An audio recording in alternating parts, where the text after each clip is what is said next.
All right, here we go. Today we have an NFL quarterback legend in the building. Man who played for 13 seasons. Man who transformed the quarterback position with his rushing ability as the league's first quarterback to rush 1,000 yards in a season. 3-time Pro Bowler. A man who overcame his past issues to become the comeback player of the year when he played for the Eagles. Michael Vick, it's truly an honor to welcome you to VladTV. Thank you, man, but you got to get that right. It was 4-time Pro Bowler. I'm going to start over. Nah, they ain't got to they ain't got to start over. That's all good. That's authentic. You want to leave it like that? At least I was able to correct you. Okay, Absolutely. 4-time Pro Bowler. My bad. 4-time Pro Bowler. If you're talking to somebody else down the road and you talking about me, you can say 4-time. 4-time Pro Bowler. It's for credibility. Okay, it's for credibility, man. My bad. This is your first good. time here, man. I want to start in the very beginning. Grew up in Newport News, Virginia. Yep. Now, your mom was a teenager when she had you. Yeah. And you're the second of 4 kids? Second of 4. Okay. So you grew up in the Ridley Circle homes. Yeah. What was that like? It was fun, man. You know, when I think about my childhood, it's a lot of vibrant thoughts, you know. And there was a lot of things that happened, you know, within our neighborhood that I probably shouldn't have seen or probably shouldn't have been a part of. And, you know, all the perils and things that happen around you. But for the most part, I felt like I was surrounded by a good group of friends who was kind of like on the same playing field that I was on. And of course, you know, I was hardened and callous to a lot of things that happened. And, you know, I was a part of a lot of things that happened. You have to learn to, you got to be tough when you grow up in Ridley Circle. You grew up in downtown Newport News.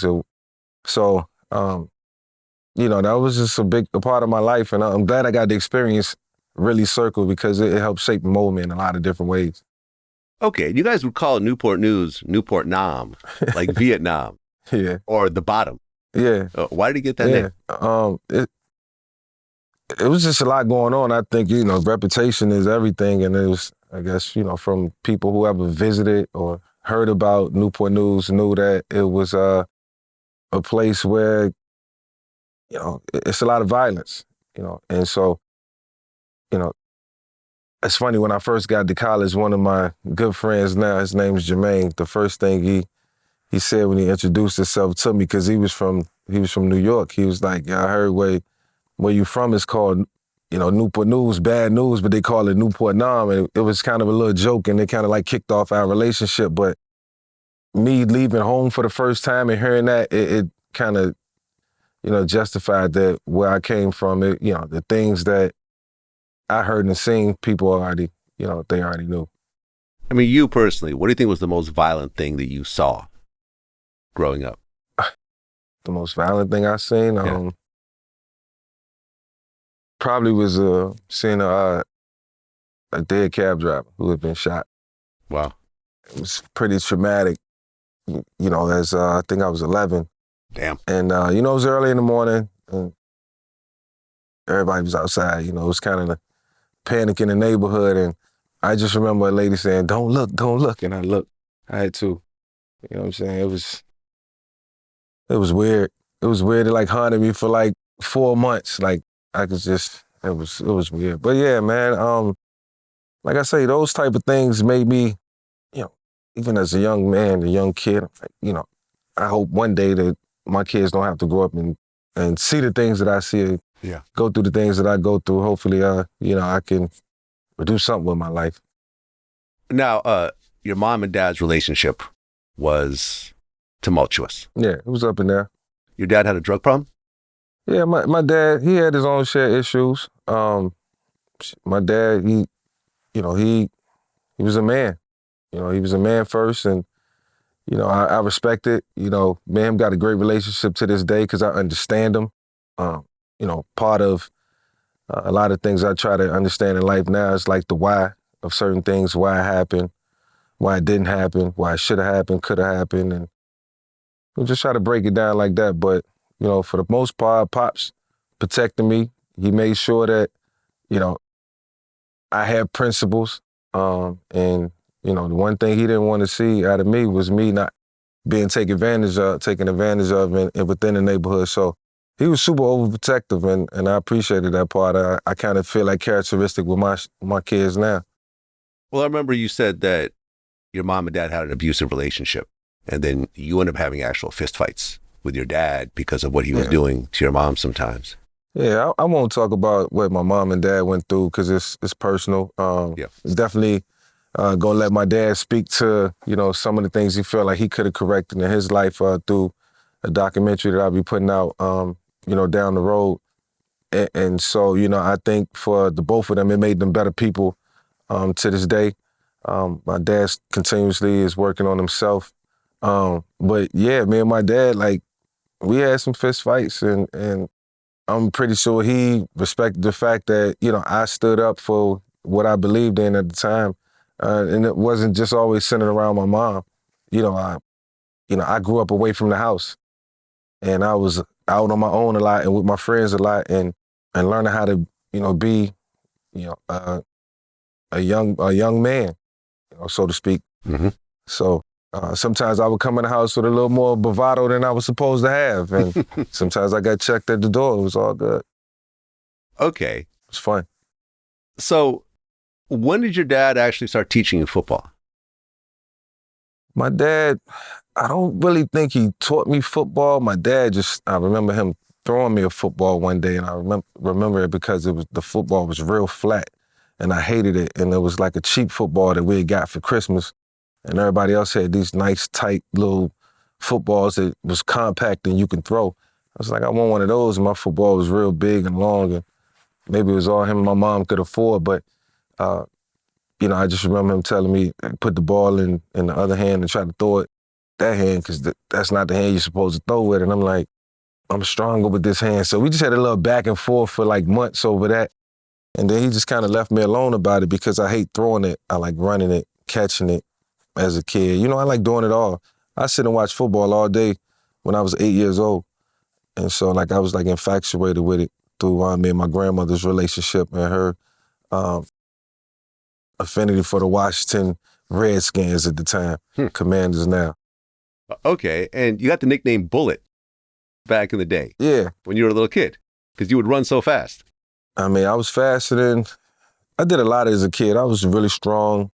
Really coordinated and my legs was a lot stronger than everybody else. My agility was on a different level. And you got to think, we running around without cleats on. We running around in the neighborhood shaking and dodging and jumping and cutting with just regular tennis shoes on. So by the time I got to Little League football and was able to put cleats on and had that grip, I was just totally different than anybody around me. There's a lot of good players around me that I played with growing up, but certainly was different because of my infatuation and love for the game. Well, speaking of good players, Allen Iverson grew up in the same neighborhood, and your moms actually knew each other, even though he was like 5 years older. Yeah. Okay, how old were you when you actually met Allen? When I actually met him, I was 14. Okay. Yeah, I was 14. He was 19. And I think he was 19. He was at Georgetown. Yeah. And I'll never forget, I met him. I was introduced to him. And the only thing I noticed was the Rolex on his arm and the Acura Legend he was driving and how, cool that he made that look based on sports and what he was doing on the basketball court. And I'm like, there's got to be some level of focus that he's putting into it in order to obtain that and achieve that. And that's what I want. I want whatever success he's having right now. Well, yeah, I mean, later on, he would always call you the football version of Allen Iverson. Yeah, definitely. Which is a good comparison. Yeah, I watched him close. Yeah. So what I seen him doing the basketball court, I did on the football field. Okay, so you start off at Homer L. Ferguson High School, right? You threw 400 yards in a game. But then that school ended up shutting down. Yeah, Ferguson. And then you went to Warwick High School. Yeah. And you were just completely dominant. Yeah, I mean, first 2 years of high school, it's like learning and getting a feel for the game, trying to get comfortable. I idolized my cousin Aaron Brooks and wanted to do everything like him. I even wore his number. And then when that school shut down and I went to Warwick High School, which was like 5 minutes away, I switched my number from 11 to 7. And once I put that number 7 on, I don't know what it was just a different feel. I felt like John Elway in my own little package. I felt like John Elway and Barry Sanders because I started out as a running back. Mm-hmm. And it just felt good, man. And I was just different. And I was elusive and electric. And I got faster. I worked on my game in the offseason. I started envisioning, like, playing on the next level a little bit more because I was a lot older.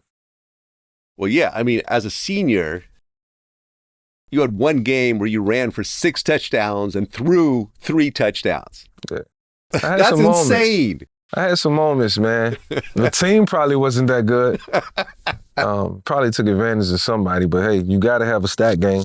And that probably was a game where I came in and I knew I was better than the competition. A lot of the teams I played against, I always had an advantage because, like I said, I had them cleats on. I had that grip, and I had that nub that was sticking in that turf, and I was able to cut and move and just be a step faster than everybody else. So it was always a good feeling to know I had some advantage. It wasn't until I got to college where I realized I had to have more of a mental advantage and more control of the game as opposed to just a physical advantage of the people that I was playing against. Well, I mean, at that point in high school, did you know you were going to go pro? No. Really? I had no... Even with these kind of stats that we're talking about? In high school, I just told myself, watching football every Saturday and Sunday with my little brother, I just wanted to get drafted. Whatever round I was going to get drafted in, I couldn't dictate that. I just wanted to put an NFL jersey on, NFL uniform on. I felt like once I did that, that would kick the door open for me. So I couldn't really see myself. And then, you know, as a young kid, like I was told that I was going to have to switch my position and I was too short and all these things. So, you know, it's a lot of, you know, mind fog, and it's a lot of things circulating in my mind that, you know, can't allow me to think on the path of making it. Mm-hmm. I got to think like it's going to be crazy, super kamikaze once I get to college because I might be in this position. I might get moved to running back, might get moved to the cornerback. So I was just conflicted in my mind. It wasn't until I got there and got with my coaches that I knew I was going to be a full-time quarterback. Well, right. I mean, because the whole history of the NFL and black quarterbacks is always funny. Yeah. You know what I'm saying? It's kind of like the athleticism is almost a second to the mental ability of the quarterback. And because of the racist history of America, black quarterbacks aren't taken as seriously as the white quarterbacks. Yeah. So was that evident already in high school? Well, I knew about the history of the position. And I knew who I was as a person. And so I'm like, okay, right then and there, that's probably a reason why I won't play quarterback in the National Football League. But I always knew that I played receiver and running back as a kid, and I was really good at that. So I'm like, however it end up, I'm gonna be okay. Okay. So I wasn't worried or pressed. But the 1999 draft, when Andy Reid drafted Donovan McNabb and Achilles Smith went to the Cincinnati Bengals and Dante Culpepper went to the Minnesota Vikings. Yeah. It was a draft that kind of like showed change. Yeah. And it was an instrument of change. And so it gave me confidence right then. Okay. So in 99, you went to Virginia Tech. And I'm sure there was dozens of schools that were trying to get you. Yeah. Why Virginia Tech? Dozens. Not dozens. I wasn't highly recruited. Really? I had schools after me, but it wasn't the Notre Dames and Michigans and Ohio States. It wasn't those schools. It was, you know, Clemson, who wasn't Clemson, you know, that the school that they are now was Georgia Tech, Syracuse, East Carolina. Okay. Those schools, like good schools, great schools. Yeah, but not the top of the top. But not, school, Florida and Florida State, you know. Charlie Ward just left Florida State. So I'm envisioning myself like I'm just like him. I'm dual threat. But him not getting drafted, it scared me a little bit. Okay, so you go to Virginia Tech. Your first game, you had 3 touchdowns in just over a quarter. Yeah. And you led them to 11-0 undefeated season. It's fun. So, you know, and things are starting to really pick up at this point. You're on the cover of ESPN magazine. You won an ESPY award as a top college player. You got the first ever Archie Griffin Award, Big East Offensive Player of the Year. You almost got a Heisman. Almost. But you were actually the first freshman to get that close since Herschel Walker. Yep. So to finish that high in the ballot. Yeah, to finish that high. So you're really a big deal after your freshman year. Yeah, I mean, you know, it was so overwhelming to me. Like, everything happened so fast. I was just like trying to enjoy the season and enjoy my teammates more importantly. I felt like we worked so hard throughout the summer and every day in practice, like Monday through Friday. Like, I seen everybody's commitment and they made me commit even more. And so when the season ended, I'm going to all these places and visiting, having all these events and going to the Heisman, going to the ESPYs. I just wish I could have brung my teammates with me, because it was like I was leaving them and they knew it was all for the best, but they was, I wanted to spend time with them once the season was over. Everything got super lit quick. Yeah. So I appreciated it, but like, man, this is happening fast. Yeah. So in 2000, you were actually drafted to Major League Baseball for the Colorado Rockies, even though you hadn't played baseball since I was 8th grade. I was decent in baseball. I just couldn't bat. Okay, so why'd you get drafted? I was fast. It's probably gonna have me stealing bases or something. Okay. I don't know. I was considering the money at the time. I needed it. My mom needed it. I didn't need it, but pretty much everything I got in college I gave to my mom anyway. So I was just gonna do it for her. Okay, but you knew that the NFL was kind of a year away. Yeah, Coach Bingman pulled me into his office, and like I had to go talk to Coach Bingman man to man. I'm like, Coach, like, give me some advice on this, because they talking about paying me $25,000. I might need to go get that, Coach. Like, my mom can really use that right now. $25,000 at the time was a lot. NIL. Yeah, it was before the NIL deals, right? Yeah, way before. And so it was really cool, and they was like, look, man, you're going to be a first-round pick if you continue to work hard. And I was like, all right, but what about now, Coach? And, they found a way to convince me to not go play baseball. I felt like spring training, they felt spring training was super important to take another leap as far as, the mental growth of a quarterback. Yeah. Well, that second year, you had a huge year. You were on the cover of Sports Illustrated. You guys go to the Toyota Gator Bowl, where you were named the MVP. And, basically you're, NFL bound. Yeah. I'm out. So after that second year, that was it. You go to the draft.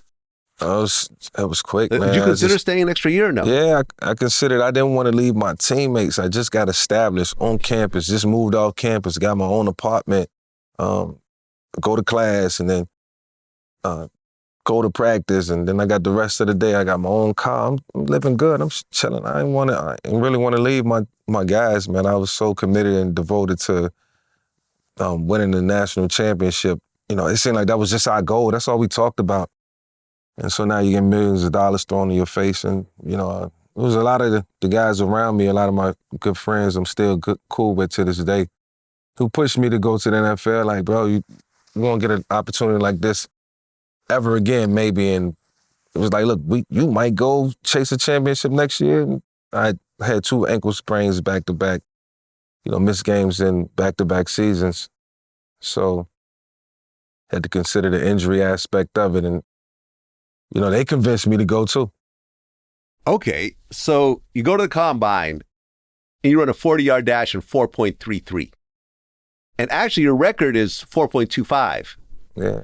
I looked up at the absolute record for this in the NFL. John Ross had a 4.22. Yeah, John Ross was, John was 0.03 seconds faster than you. Yeah. So John was damn near the same thing. You're basically as fast as anyone in NFL history. Yeah, no doubt. Deion Sanders, D'Angelo Hall was a speedster. Deshaun Jackson, Tyreek Hill, that category. Yeah. For sure. Yeah. Yeah, that echelon, yeah. Right. So you blow everyone away. And then the NFL draft. comes around. Did you know you're going to get picked first? You never know. You just know you're going to be in the top 10. Okay. I didn't know I was going to be the number 1 pick until like a month before the draft and then the night before. Because it's so many trades and so many scenarios that can happen.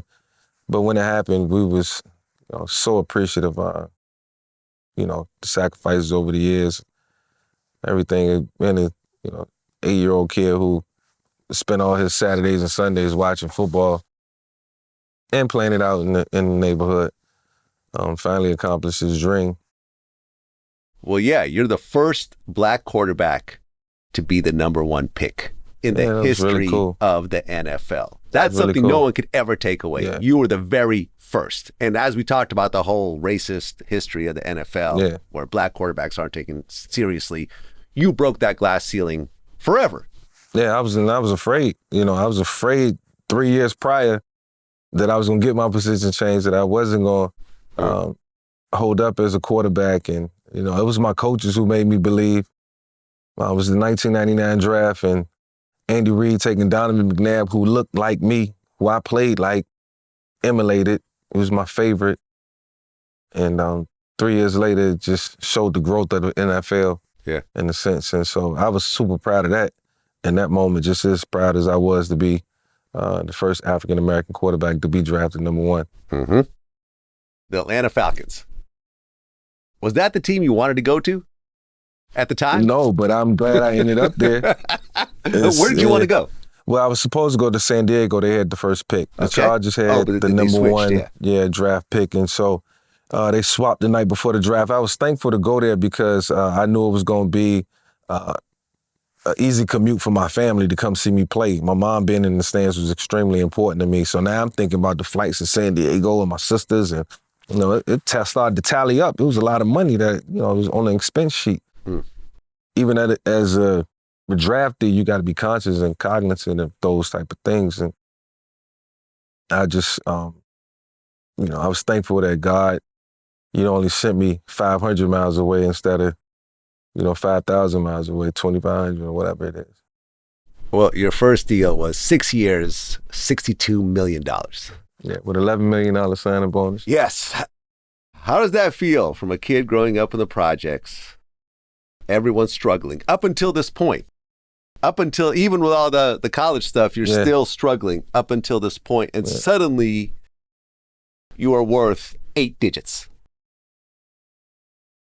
I was more so happy for my mom, man, and my dad in a sense, and my sisters and my brother who could all, feel good about what we accomplished as a family. Like, making it to the NFL wasn't talked about in our household. It wasn't planned out that Mike was going to hopefully make it one day. It wasn't never a conversation in our house. It was so far-fetched in our mind that we felt like, it's an unrealistic dream to try to obtain. And so we all knew how blessed we were, like, when it happened.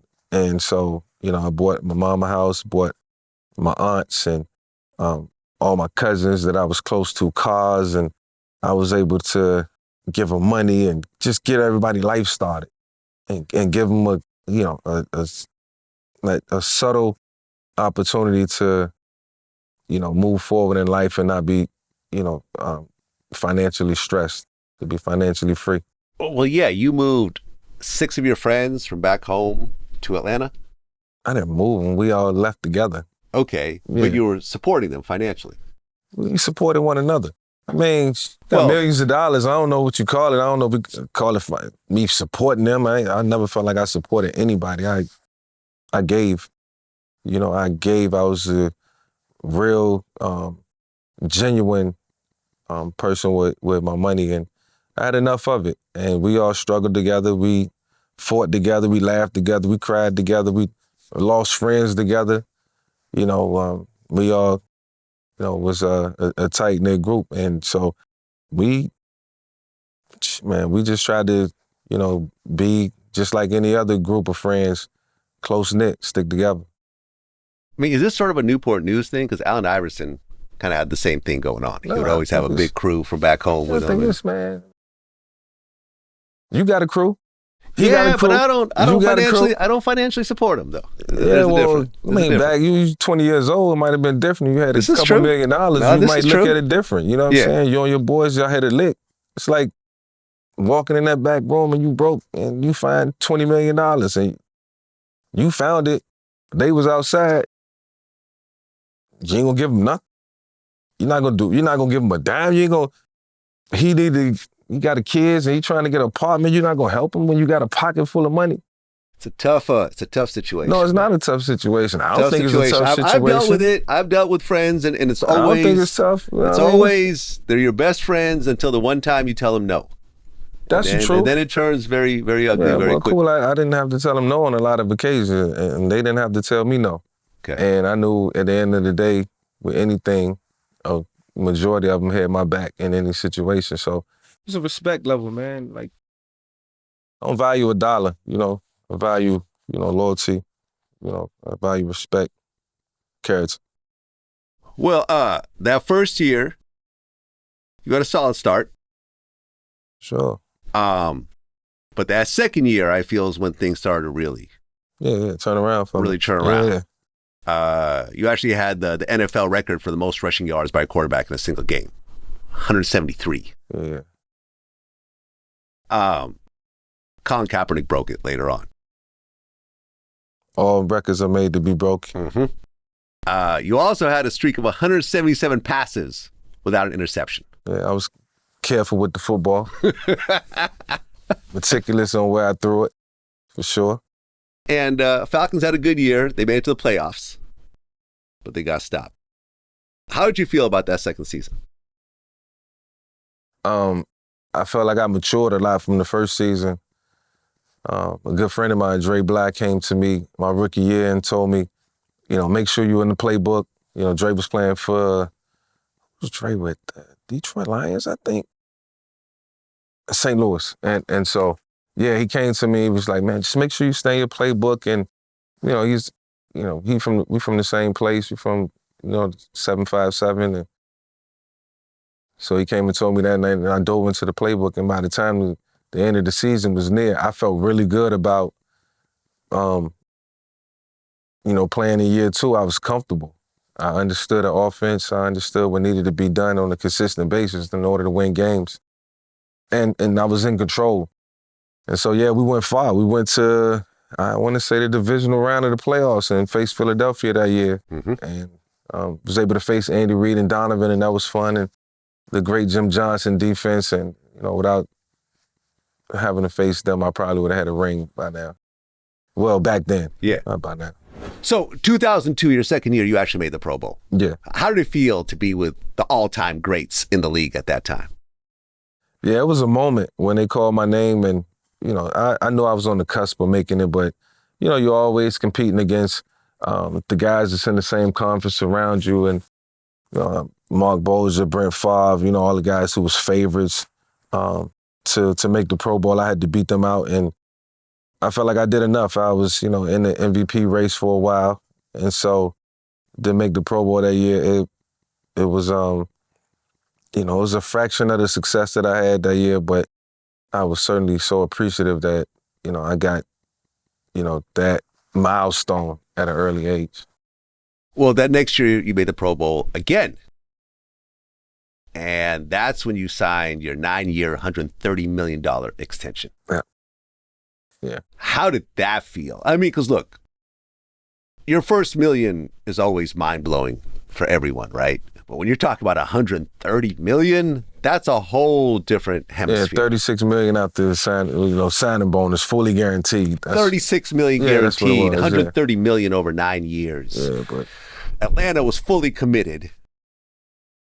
How did that feel at that point? Felt good. It's more money for me and the boys. And the family. Yeah.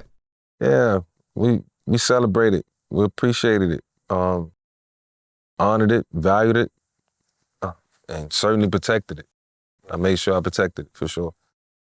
What do you think was some of the most outrageous purchases you made during that time? I didn't make a lot of outrageous purchases. I mean, I bought a house that was like $3.3 million. Financed it. Yeah. Went about it the right way. You didn't even buy it cash. No, hell no. Okay. Why would I do that? I probably should have. I mean, mortgages are kind of, I bought my house cash. I'm just saying, mortgages are kind of set up. Yeah, I mean, a lot of money. I think I had a mortgage that was ballooning, but everybody in business to do their thing. Right. So I was, I was young too, man, and so I had a lot of property. I had houses in Virginia. My mom had a house, and so I tried to be conservative. Like, I didn't spend crazy. Like, I had a contract with Nike. Making a couple million a year with them, and yep. You had your own shoe. So I had my own shoe. I had my own apparel line. I had other endorsements, and so I was, I had more money than, I had more money than I felt like I deserved. I really didn't know what to do with it at the time. I mean, you had financial advisors during that time. Yeah, but I had no financial literacy. Right. That's the problem. So were you not listening to your financial advisors when they were telling you what to do? You can't listen and understand a financial advisor if you don't have financial literacy. So true. I wasn't taught on how to handle money, how to invest money, how to convert it and make it work for you. I'm still in the learning phase, and then I'm trying to learn an offense and run a team, 8 to 9 months out the year. So there's really no time for that. I did my best. I tried. And I made some solid investments at the time, for sure. Like what? I purchased a whole city in Union City, Georgia. A whole city? How many buildings? It was pretty much like 12 acres where we was building out strip malls and movie theaters. Okay. Restaurants. Bought the property, leased it out. Okay. Yeah. That was my biggest. I went through a bankruptcy and I never found out. Later on. Okay. Yeah, I never found out what happened to it. Right, because at this point your career was on a really strong trajectory. Like, you were second in the NFL MVP voting. You actually prevented Peyton Manning from becoming the unanimous choice. But you were successful. Right there. Right there is one of the best in the NFL. Yeah, for sure. Top of the league, best in the league. Yeah. One of the best. Exactly. Yeah. Exactly. Now, around that time, some problems started with some of your friends. 2 guys were arrested for distributing weed in a truck that you owned. There was a situation with AirTran where a watch disappeared and one of your friends ended up giving it back. So how are you handling this? Like, you're going down the straight and narrow. You're doing everything you're supposed to do, but your friends who you love are kind of messing up a little bit. We're still all immature. We're still all young, still making mistakes. Imagine, 24 years old, 23 years old. Yeah. You expect your kids to, expect your kids unless you taught them responsibility to be responsible. Yeah. And so, we got guys who grew up the same way I grew up and ain't really come up with much. And so now they not rich, don't have it all. So they just probably at times had a moment, went back to them old selves. And so do I blame them for making mistakes in that moment? Yeah. You got to make the right and proper judgment, but nobody had been in that situation before. And so I'm not justifying that what they did was right. It certainly was wrong, but I'm pretty sure they all look back and we all look back now and wish we would have made better decisions for sure. I mean, but ultimately with you being the superstar, their actions are reflecting back on you. Not that that's fair, because it's not. Cause they're grown men. Yeah. But you being the superstar and then being connected to you, now you got all the bad press, especially since you're at the very top of the NFL. Yeah. I mean, were there people you had to cut off during this time, or was it just like, all right? No, we had conversations about, we was moving on from certain situations, but man, when you're in the moment like that, you're not really understanding or knowing what to do. You got to get a lawyer and trust your counsel. That's what you got to do. Well, 2005, you made the Pro Bowl again. Yeah, continuously. That season, you had 2,400 yards. All right. So you made the Pro Bowl again. 2006, you became the first quarterback to rush 1,000 yards in a single season. Yeah. How did it feel to break that record? You chasing, I wasn't chasing that record. I wasn't chasing the record to throw for a certain amount of yards or rush for a certain amount of yards. It kind of just happened. So, I didn't train for it. I ran for 1,000 yards. Wish I'd have threw for a little bit more, but I guess it balanced out. Well, at the end of 2006, Sports Illustrated said that you had made $25.5 million, which was right below Dale Earnhardt Jr. as the highest earning athletes. But it was also reported that there was a lot of really bad investments along the way, and they were saying that you were actually $20 million in debt. That's not true? What was really happening during that time? I'm not going to explain it. I got a documentary coming out that I'll explain it a little bit more on, but I made strong investments. I followed the lead of my financial advisors with no financial literacy. Right. So you got set in the wrong direction, in a way. I followed the lead of my financial advisors. That's all I say. Okay. And that was that year was kind of like one of your low years in the NFL. Nah. 2006. 2006. It was a good year. That's the year I ran for 1,000 yards. Okay. But compared to I think you got the seasons mixed up. Okay, sorry. You said 05, but it was 07, yeah. No, 07 I didn't play in 07. That was the year I didn't play. Okay, so let me start. No. Don't start over. It's authentic. It's okay. All right. Fair enough. Fair enough. Right, I'm here to make corrections just like you're here to. There you go. Make corrections if I say something wrong. Well, that was the year that you flipped off the fan out of frustration. Yeah. But do you know the story behind that, though? Tell me.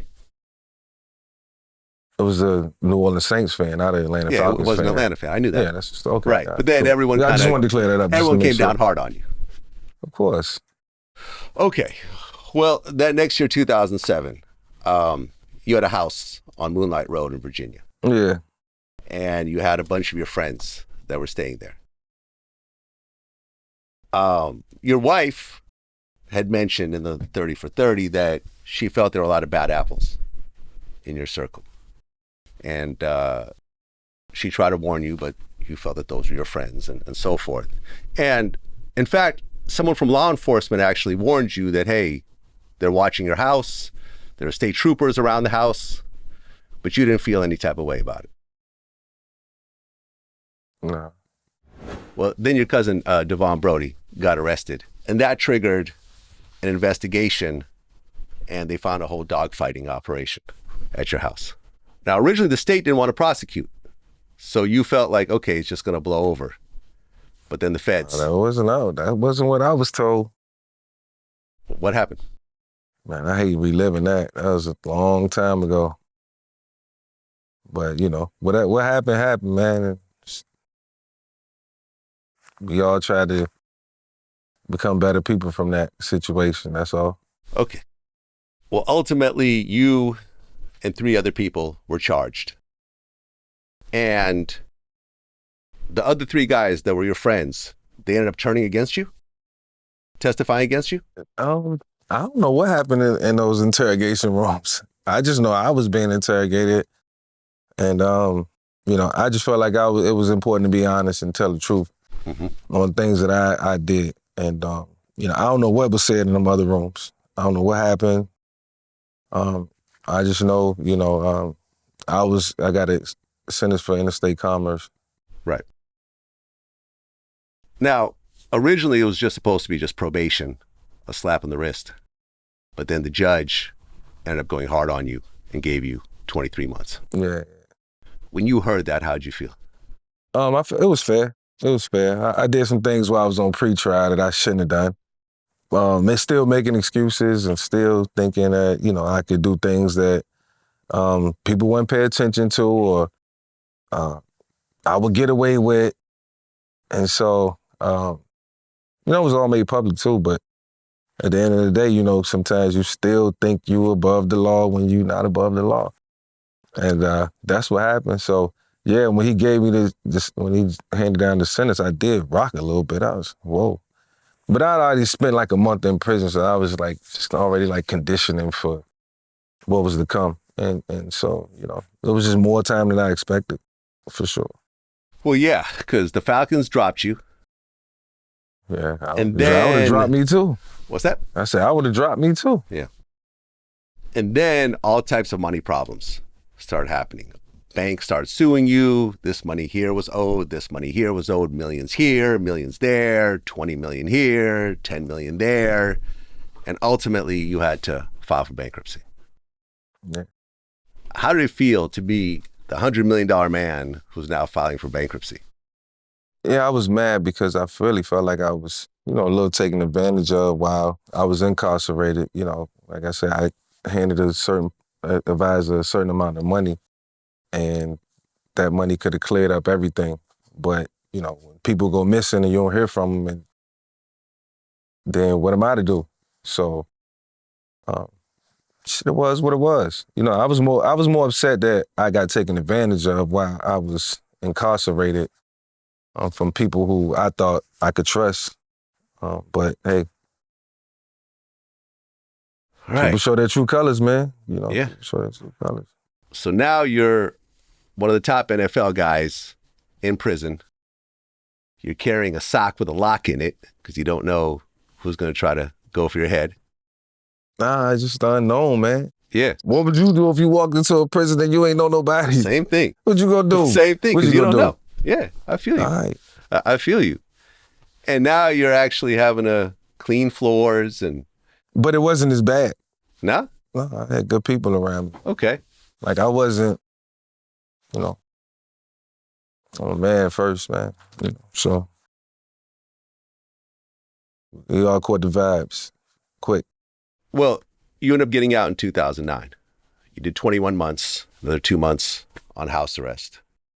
I remember your wife said that you get out and they look at your finances and you're negative $1,000 in the bank. Yeah. From 100 million to negative 1,000. What does that do to a man who's got children and expenses and everything else like that at that very moment? Make you stronger, make you hungrier. You know what I'm saying? Make you feel that pressure of, now I really got to go and do the right thing. You know what I'm saying? So it was funny when I seen it. It was hilarious. It's like, yo, now we really can say we started from the bottom. Again. Now let's see where God take us. No fear. Right. You know what I'm saying? I ain't had no fear. I ain't worried. I ain't sleep. My wife would tell you, I ain't sleep bad not one night. Mm. You know what I'm saying? I ain't stressed over. I never let money dictate how, I go about life. Well, you signed a 1-year deal with the Eagles. 1.6 million, no money guaranteed. Yeah. Very different than that $100 million deal you'd signed a few years before. No doubt. But you were like, yo, I'm going to show and prove. I had to go earn it. You earned it. I had to go earn it, man. I mean, that showed me like that, nobody was going to give me anything. And so more so than that, it was probably about me showing the league and showing the NFL and showing Andy and that I had the right character and, I changed as a man. That's what Tony Dungy wanted to know when he came and sat with me. That's what Roger wanted to know. You know what I'm saying? That I changed as a man, more importantly. So I can understand. Make them work. Make them work for it. Absolutely. I was more than down to work for it. Right. But then, of course, you have the version of cancel culture from that day. The Eagles fans were upset. They were like, Vick's an Eagle, hide your beagle. All types of some stuff dumb statements like that. Yeah. But you end up coming through and performing. Yeah, man. Performing. And then that next year, I think you got named the starting quarterback. Yeah, man. My boy Kevin Cobb went down. I was a little upset. And we had worked hard in training camp to make sure that he was going to be the best quarterback that he could be. Everybody poured into him in that season. And he went down week 1, and I was like, man, this happened sooner than I thought. But I was already in grind mode, so I was able to go and have a good season. Right, because the Associated Press and Sporting News named you the Comeback Player of the Year. Yeah. That same year, you had your 30th birthday party. One of the co-defendants. No. You gotta come back. You gotta come back. Okay. It was Yeah, that same year, earlier that year. Early that year. Yeah. You had your 30th birthday party. Quantis Phillips, who was one of the co-defendants in your case, Yeah. ends up showing up to the party and ends up getting shot. Can you talk about that situation? Man, you have to go research that. I don't really know exactly what happened that night or... I'm not saying that you shot him. I'm not saying no, that I'm at all. just saying, like, yo, all I know was a little situation outside, and I wasn't supposed to be there, and I got up out of there. Right. I don't... But the NFL has you under a microscope at this point. Yeah, definitely. Roger had me under the microscope. They allowed me to leave on the weekends and go do what I wanted to do. They didn't treat me like a kid, you know. So, I don't know what happened, man. It was just a lot going on. Yeah. Well, that next year, 2011, the Eagles announced a 6-year, $100 million contract with $40 million guaranteed. How does it feel to go from the very top to the very bottom and now back to where you were before, essentially? Yeah, man, it was just, you just mentioned everything I went through that year, like, just trying to be the best person I could be. And then, I get awarded that contract. It was an amazing feat, like, to, be back in that situation. Like I said, I was in grind mode, man. Like, I was trying to get back to the top. And that's all I knew. Like I said, when I checked my account that day and I seen what I seen, I knew I couldn't do nothing but go up from there. Yeah. Well, you played there for a couple of years. In 2014, you signed a $5 million contract with the New York Jets. Yeah. How was that different from your other teams? You the backup. It's different. Pouring into another young quarterback, future star, Geno Smith, that was fun. Mm-hmm. Being around him, being around the younger group, being around younger guys, being the older guy, that was super fun. They kept me laughing. They kept me young. But I kind of knew that I was on my way towards retirement, though. Okay. Then you end up signing to the Steelers the next year. That next year after that, you said you would play one more season, but then in 2017, you officially retired. Yeah. Did you feel like you had more years in you? I mean, why retire that year? Was it the injuries or what exactly? I was 13 years in the NFL. Yeah. It was just, the day-to-day, it was a lot. Even though you still get paid a lot of money, I felt like I could go do the same thing outside of football, experience life in a different way, raise my kids, spend more time with my family, spend a lot of time away from them.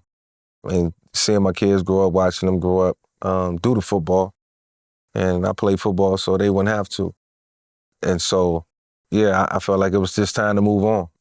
It's time to move on and do something different. Certainly had opportunities and got some calls, but it really wasn't interested. So you could have played for another team if you wanted to? I could have played for another team. Okay. I could have got one more year, but it would have been a backup role and just pretty much traveling and going through the day-to-day, which I would appreciate, and I'm pretty sure a lot of guys appreciate. Some guys go to year 17, 18, some 13, some 14, some 9. I just chose 13 was good enough. Yeah, and you had a hell of a career during those 13. Was it an adjustment to go your whole life of playing football every year, except for the jail time, of course? Yeah. So suddenly, now you got to figure out what to do with yourself. Well, my goal was to take 2 years off, but Andy Reid called me a year later and was, he had just drafted Patrick and wanted to see if I wanted to become, move into coaching one day. So I was in training camp with him. I spent the entire summer interning with the Kansas City Chiefs before I got a call from Fox to come do an audition for the kickoff show. Mm-hmm.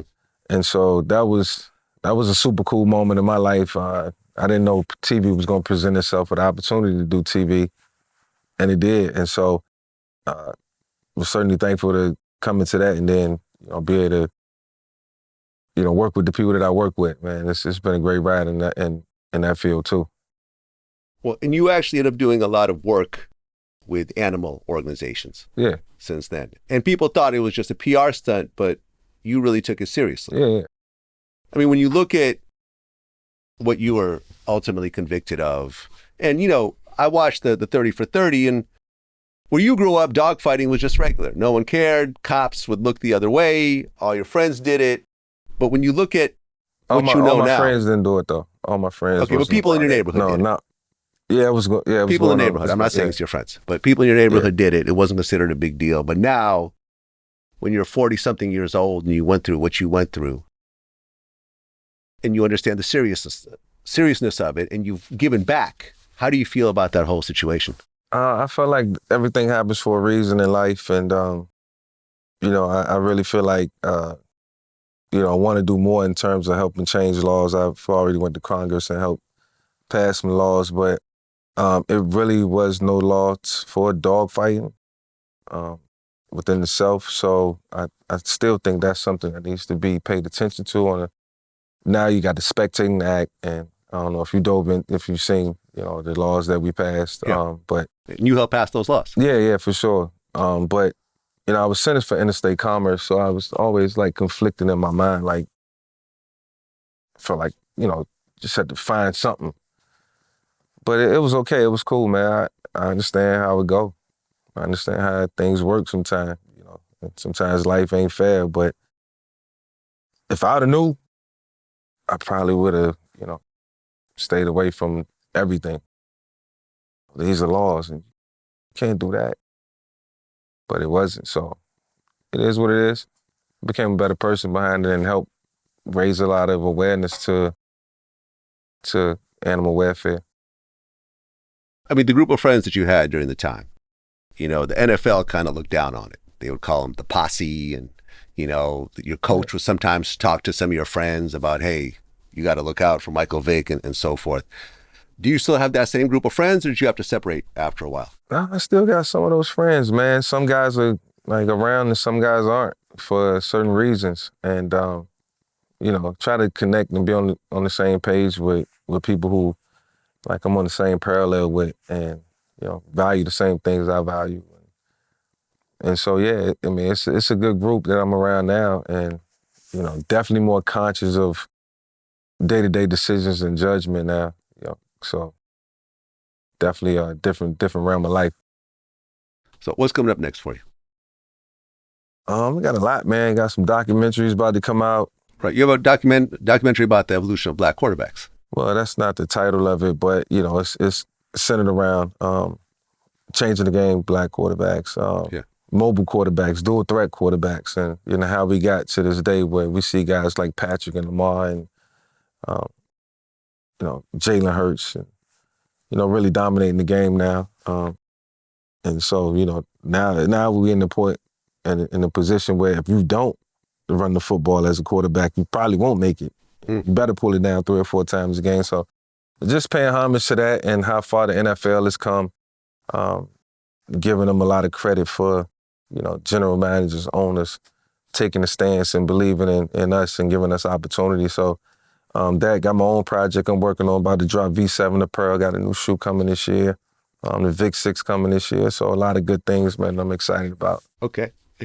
Final question. Excluding yourself, your top 5 quarterbacks of all time. Of all time? Of all time. Of all time. Steve Young is my idol. Steve Young? Yeah. Okay, you don't hear that name a lot. Yeah, Steve Young. Usually Joe Montana's usually on the list. Well, man, Steve was lefties and mobile lefties, so this group gonna consist of probably more mobile quarterbacks and dual threat quarterbacks. Steve Young is one. Steve Young, John Elway. John Elway. This is a tough list because I'm a quarterback Exactly. connoisseur. That's why I'm asking you. Patrick Mahomes. Patrick Mahomes, okay. Donovan McNabb. Donovan McNabb. That's that 4? That's 4. You know, there's a big one that's not on this list right now. Tom Brady. Okay, so you're going to put Tom Brady on the list. Yeah, absolutely. Tom, one of my favorites of all time. All right, there we go. I was going to see if Tom Brady was going to make the list. I love Miss Tom's, man. Okay. Would you say that he's number 1 on the list? I would say, yeah, Tom's number 1 on the list. I would say Patrick is number 2, but Patrick is like moving the needle.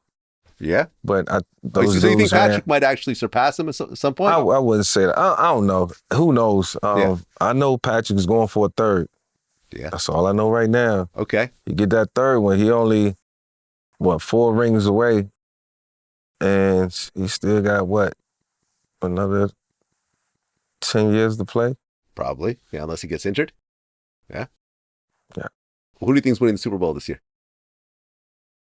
I don't know, man. It's hard to say, man. But, you know, me, I'm never going to go against Andy Reid and Patrick Mahomes. It's a good bet, usually. I'm never going to go against Andy Reid and Patrick Mahomes. And even though they did throw on Baltimore yesterday, it was, you know, a lot of people didn't believe it could happen. But I just knew it was, I know Andy.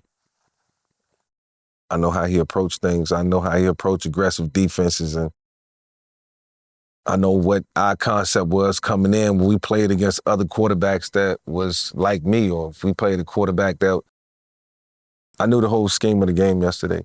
Yeah. Just by watching it from TV. It's really cool. Do you plan on your kids playing? No. No. Not as of right now. Hopefully my 6-year-old play, but not forcing it. Okay. At all. Okay. Well, Michael Vick, man, your story is so exceptional. There's more to it, man. You asked some good questions. Okay. A lot of things I couldn't dive into right now because I know you got documentaries coming and everything. I just wanted to be authentic when it come across, and I want to make sure I'm saying all the right things and not contradicting anything. So still a lot of due diligence to be done on some of those conversations. But I respectfully, I appreciate you asking those questions. Of course, man. Thank you. Well, thank you for answering them. Yep. And I just want to say that your story is so exceptional because when it comes to professional sports, there's so many people waiting to take someone's role that the NFL has very little patience when it comes to giving people a second chance. Yeah. 99% of people don't get second chances. Yeah, I know, I feel you, but I think Roger's done a great job of... I just mean as a whole. I'm not even talking about football. I'm just talking about sports in general. Okay. And when people fall from grace and they stumble, 99% of the time, they don't get that second chance. Yeah. And the fact that you went through what you went through with the whole dogfighting thing, you did your prison time, and you started literally from the very bottom again for a minimum NFL contract with no guarantee, 1 year, yeah, man, one bad stumble, and that's it. Started from the bottom. Go find another job, to getting another $100 million contract a few years later, and to dominating and getting back to where you were before. Yeah. You just don't see that in sports. Let's not even talk about football. Yeah. You know what I'm saying? Like, look what happened when Tyson ended up going to jail for a while. Coming back, it just wasn't the same Tyson anymore. Yeah, I wasn't the same Michael when I came back. I wasn't the same Mike Vick. You weren't. And you were talking about how you weren't in shape. You didn't have a six-pack. And then, but I fell into the hands of Andy Reid. I fell into the hands of a coach who could pour into my mental. And not only did Andy just help me focus on football, he helped me see like the true values in life and things that I see now to this at this age that I couldn't see at 33, that I see at 43. Yeah. It's like those are what role models are. People who help people when they can't see the vision or see what it's supposed to be. And it's like for 3 or 4 years, if he's smart, if he pay attention, he'll get it. And I hope that I had an impact on a lot of people as well. Yeah. And financial literacy is such an important thing. Man. What? You know, I remember before I had money, I'd messed up so many bad investments. Oh, give $17,000 to one of the local D-boys and get ripped off. Oh, I got a real estate friend, give him $15,000, that money disappears. And I remember when I got my first real money, I started reading books. I started reading Warren Buffett's book, The Snowball, and Benjamin Graham's book, and started studying. Right. And I said, now that I got some real money, I'm not going to keep messing up again. Yeah, it took for you to learn that. It took for me to learn that. And I burned through a lot of money, and I got ripped off multiple times. Yeah. And I'm not given massive chunks like you were as a young, early 20-something-year-old. That it's so important that you have these athletes that don't make some of the same mistakes that you did when you were younger. No, they ain't making the mistakes now. Because they don't get that second chance sometimes. Plus like I said, to go $1,000 in debt from $100 million. Yeah, plus we don't teach these young kids now. We start with them in high school. You know, they with us from high school. And so now they getting financial literacy before they even take an NIL, they already ready to pay their taxes. Good. You know, they ain't no, you can't, you put your money in your account, you monitor. We teach you. Put aside the tax money because you know that's not your money. You think it's your money, but no, the IRS, that's their money. But when I signed my first contract, I ain't had nobody to tell me that. Yeah. You know what I'm saying? If I did, I probably didn't understand it. So moms didn't know, dad didn't know. None of your friends are millionaires. That's kind of how we grow up, man. You know, but hey, we changing that. That's why we role models. That's what it is. Michael Vick, man. For sure, man. Till next time. Anytime. Peace. Yep.